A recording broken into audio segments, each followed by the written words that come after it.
Bonjour à tous et bienvenue sur ma chaîne YouTube Objectif Bonheur.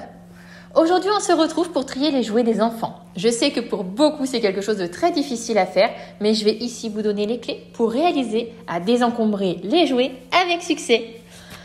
Alors, selon la quantité de jouets que vous avez à la maison, je vous invite à dissocier les pièces où se trouvent les jouets. Je sais que certains auront des jouets dans le salon, les chambres, la salle de jeu si vous en avez une, parfois la salle de bain, les toilettes. Alors, pour que ce soit plus simple pour vous, vous verrez que les étapes suivantes vont peut-être nécessiter que vous fassiez chaque étape dans chaque pièce où il y aura des jouets. Voilà, ça va vraiment dépendre de chacun d'entre vous.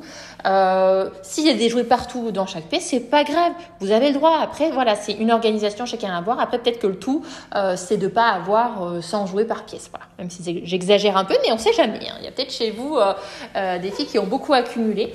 Donc voilà. Ça, ce sera vraiment votre méthode de fonctionnement pour cette méthode de tri. Alors, la première étape, ça va être une des étapes les plus difficiles, ça va être la prise de conscience.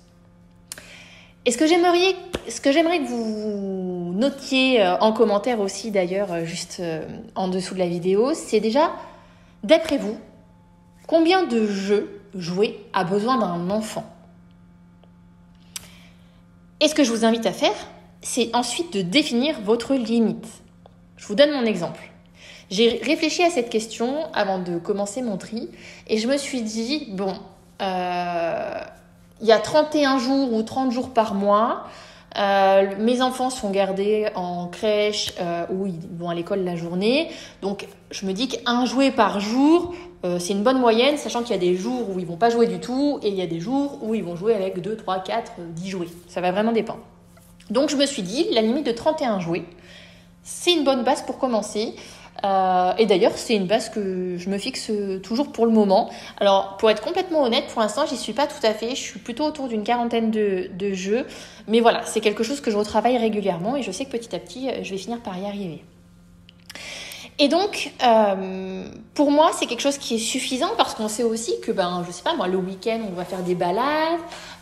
Parfois, on va chez les papis et les mamies qui ont déjà des jouets chez eux. Donc, voilà. C'est ma limite. Après, voilà, vous êtes libre de vous fixer votre limite. Et si vous avez beaucoup de jouets, peut-être qu'au départ, il ne faut pas vous fixer une limite aussi ambitieuse. Mais voilà, petit à petit, vous réussirez à mettre votre objectif en place. Ça, j'en doute vraiment pas. La deuxième étape, ça va être de préparer votre enfant. Alors, il y a des enfants qui vont être petits, je pense aux 0, 18 mois, et encore que même avant, ils commencent à comprendre un petit peu, mais voilà, il y a les tout petits nourrissons, bébés, à qui vous n'allez pas forcément pas demander leur avis et vous n'allez pas pouvoir les impliquer dans votre tri. Mais après, à partir du moment où vous pensez qu'ils ont conscience d'avoir des jouets, de les aimer, etc., là, ce que je vous invite, c'est vraiment à leur expliquer et donc à les impliquer aussi dans la démarche. Je vous explique, c'est de dire par exemple, nous allons ensemble trier tes jouets pour que d'autres enfants puissent en profiter car tu ne les utilises plus et comme ça tu auras encore plus de place pour jouer avec ceux que tu veux garder et que tu aimes très fort. Voilà, ça peut être un exemple de phrase que vous pouvez dire à votre enfant. Je vous laisse aussi libre choix de trouver une phrase qui incite votre enfant. Trouver l'accroche finalement qui va le motiver à faire ce tri. Je sais que les enfants, ils aiment bien, surtout en période de Noël où on parle beaucoup de générosité, donner aux autres, aux plus démunis. En tout cas, moi, c'est quelque chose que j'essaye d'inculquer comme valeur à mes enfants. Et du coup, ça fonctionne bien de dire, on va donner des jouets à des enfants qui n'ont pas beaucoup de sous. Voilà. Alors, on n'est pas là pour culpabiliser l'enfant. Par contre, on est vraiment là pour être sur une notion de partage. Et en général, voilà, ça fonctionne très bien et ils prennent plaisir à partager avec les autres. La troisième étape, donc là, selon la quantité, c'est plus ou moins simple, mais il va falloir lister absolument tous les jouets que vous avez à la maison. D'accord ? Alors, quand je dis tous les jouets, vous allez lister, par exemple, les Playmobil, vous n'allez pas lister 10 bonhommes. Non, vous allez lister catégorie Playmobil. Pareil pour les Lego, etc. Mais par contre, pour tout ce qui est, un jeu de société, ça compte comme un jeu de société. Donc, on va noter Uno, on va noter Monopoly. Donc, ça compte comme un. Et puis, vous vous allez vous rendre compte que finalement, vous en avez quand même pas mal. Et c'est ce que ça m'a fait aussi. Et pareil, n'hésitez pas à mettre en commentaire ce que ça donne chez vous. Voilà, le fait d'avoir listé les jouets que vous avez à la maison. Est-ce que vous pensiez en avoir autant? Est-ce que finalement, vous n'êtes pas si mal que ça? Voilà. Allez, n'hésitez pas à partager ça avec moi. Je suis vraiment preneuse de vos retours.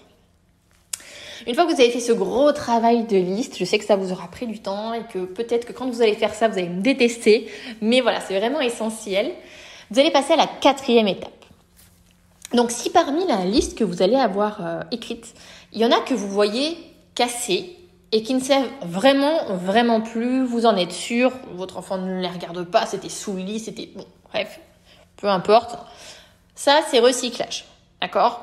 Surtout quand ils sont cassés, clairement, ça peut être dangereux pour l'enfant et autant le recycler pour qu'il serve à autre chose par la suite. Et ensuite, vous allez aussi, en listant, impliquer votre enfant en disant « Tiens, celui-là, c'est vrai que j'ai l'impression que ça fait longtemps que tu n'y as pas joué. Est-ce que tu veux le garder ?» Et puis votre enfant va vous dire oui ou non. Alors bien sûr, il y a des enfants, ils veulent absolument tout garder. Ils sont comme les adultes, ils sont nés dans une société de consommation et du coup, ils ont peur de manquer si jamais ils s'en séparent. Donc là, c'est pas grave, on comprend. Et c'est justement l'étape d'après qui nous permettre finalement d'impliquer l'enfant dans cette démarche. Donc tout à l'heure, on a dit, on a listé tous les jouets. Ben, cette fois-ci, dans la 5e étape, ce qu'on va faire, c'est que on va regarder à chaque fois que l'enfant joue. Donc vous allez faire ça sous forme de liste finalement. À chaque fois que l'enfant va jouer avec le jouet en question, on viendra faire une croix à côté. D'accord ? Alors on se donne une période, ça peut être 15 jours, ça peut être un mois, ça c'est à vous de voir. Mais en tout cas, cette fiche, il faut qu'elle soit dans la chambre, dans le bureau, ou en tout cas à l'endroit où il y a les jouets de l'enfant. Et quand vous jouez avec, eh ben vous pouvez aussi très bien dire à l'enfant « Vas-y, va faire une croix à côté de ce jeu puisqu'on vient d'y jouer. » Et en fait, naturellement, à la fin de la période donnée, donc moi je le fais sur un mois en général, à la fin du mois, on fait le bilan. Tu vois, ce jeu-là, on y a joué beaucoup de fois. En général, si on y a joué plus de 5 fois, j'arrête de compter et je vois que c'est vraiment un jeu auquel il tient vraiment et là, il n'y a pas de question à se poser, il sert vraiment et on le garde. Par contre, si je vois que ça n'a pas servi du tout et que c'était intentionnel de l'enfant, que l'enfant ne s'est pas tourné vers ce jeu-là, je vais lui proposer. Donc, 2 solutions, c'est je lui propose et on joue ensemble et on se dit tiens, finalement, c'est un jeu qu'on aime bien, donc on va continuer à le garder 1 mois de plus et on verra si le mois prochain, ça lui a redonné envie d'y jouer. Si le mois prochain, il n'y joue pas, hop, c'est réglé, on a compris que c'était un jeu finalement auquel il ne s'intéresse pas. Et si par contre, il a repris goût, on le garde et on ne culpabilise pas de garder ce jeu puisqu'on a redonné envie à l'enfant. Vous allez voir aussi au fur et à mesure du tri, moins votre enfant va avoir de jouets et plus le peu qu'il aura, en tout cas, alors quand je dis le peu, je me comprends, parce que même 30 jeux, c'est pas si peu que ça finalement, vous allez voir qu'il va prendre encore plus de plaisir à jouer, il va vraiment se servir de ce qu'il a. Alors que quand on a une centaine de jouets à la maison, il ne peut pas se servir de tout. C'est pas de sa faute finalement si il joue pas à tous ses jouets. C'est finalement qu'il en a trop. Et donc là, on l'aide à optimiser, à prendre encore plus de plaisir avec ceux qu'il aime vraiment. Et du coup, une fois arrivé au bout, vous allez pouvoir recycler, donner, vendre en fonction de l'état des jeux. Et il y a une dernière étape qui est vraiment très très importante. Alors je ne sais pas si c'est vraiment une étape, mais en tout cas, ce sera ma conclusion. Déculpabiliser. Vous ne pouvez pas faire ce tri si vous culpabilisez déjà de donner, vendre les jouets de votre enfant. En moyenne, un enfant, il a 2 fois par an une série de jouets. Il a des cadeaux pour son anniversaire et il a des cadeaux pour Noël. Alors des fois, il y en a, ils sont nés sur la période de Noël et du coup, c'est 1 fois par an. Mais en tout cas, même si vous arrivez à avoir plus que 30 jouets dans la maison, vous savez très bien qu'à un moment donné, il y a un cycle qui va se refaire et non, il ne va jamais s'ennuyer puisqu'il va de nouveau recevoir des choses. Alors après, vous allez voir aussi, plus vous aurez trié et plus vous allez vous dire non, moi les cadeaux qui restent dans un coin, je n'en veux plus. Après, ça nécessite un gros travail de tri et de désencombrement. Maintenant, ce que je fais, c'est que je demande à la famille des activités, des entrées, vous savez, dans les parcs pour enfants, style Kizou, je ne sais pas si vous en avez chez vous, ou Royal Kids, je crois que c'est une chaîne aussi.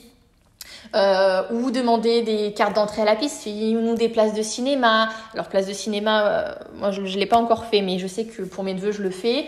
Dans des parcs d'attractions aussi, voilà, ou des zoos, ou en tout cas des activités dont ils vont garder un vrai souvenir. Parce que qui se souviendra du jeu de société qui ne lui servait plus depuis des mois, ou du Playmobil, un tel. Non, clairement. Après vous allez voir, plus on avance dans cette démarche et dans ce mode de vie, et plus on apprend à vivre beaucoup plus simplement et plutôt profiter des moments que des objets. Et c'est ce que je vous souhaite d'arriver à obtenir, parce que vraiment on se sent plus léger. Et petite surprise pour la fin de cette vidéo, je vous laisse mettre un petit commentaire sous la vidéo et je vais faire gagner à 2 d'entre vous un tracker que j'ai réalisé spécialement pour le tri de jouets, avec une liste que vous pourrez faire de vos jouets et à côté de quoi cocher, donc traquer finalement les jouets que vous utilisez avec votre enfant. Et pour terminer, finalement savoir ce que vous allez garder ou non. Donc commentez à fond, comme ça vous pourrez gagner ce petit tracker. Je vous fais plein de bisous et je vous dis à très bientôt pour un prochain podcast sur ma chaîne Objectif Bonheur. N'hésitez pas à vous abonner et à mettre un petit like pour me soutenir. Plein de bisous!